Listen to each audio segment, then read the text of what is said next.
Fact-checking is nothing new. Journalists have checked their sources and facts for decades. Conspiracy theories and hoaxes are nothing new either. They've existed for centuries. What has changed is the explosion of social media, which has dramatically altered how we receive and interact with information, true or false. False claims used to take their time to spread, either by word of mouth, by pamphlet, or book. But thanks to technology, today, a claim shared on a social network can rack up millions of views around the world in just a matter of hours.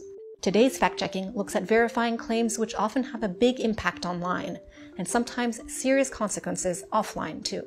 So what type of disinformation is out there? We've all heard the term fake news, but what exactly does that mean?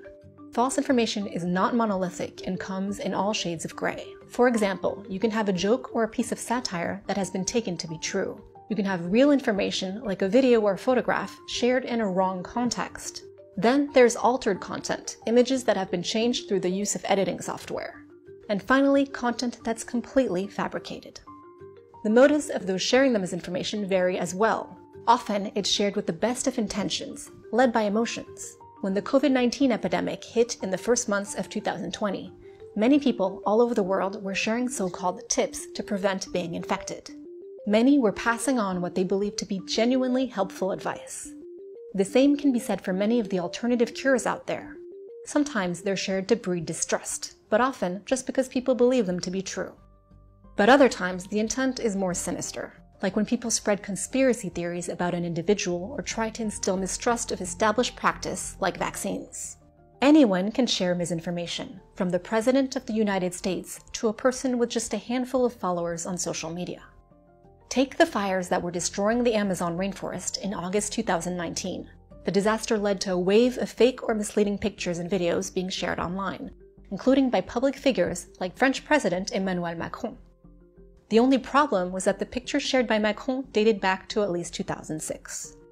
Some people might think, what's the harm in using an old picture of a fire in the Amazon to illustrate what's happening today? But to others, the old image will reduce their trust in the true information about the current fires. As we mentioned earlier, one of the biggest threats from false information today is the speed with which it can travel.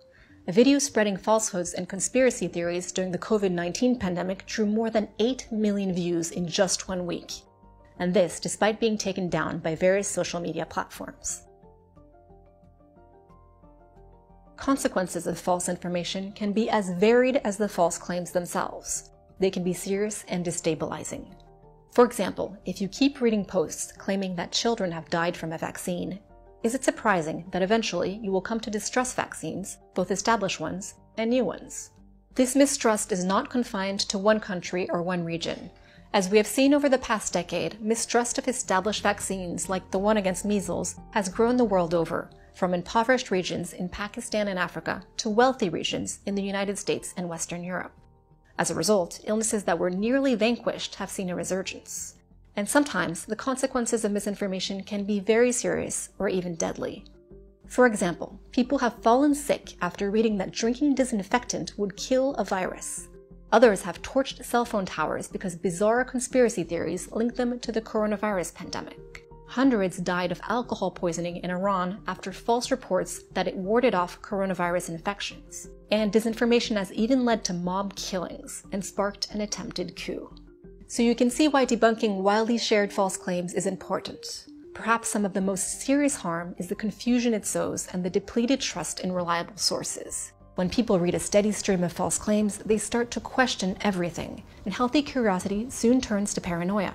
This, in turn, makes for fertile ground for conspiracy theories and extremist views.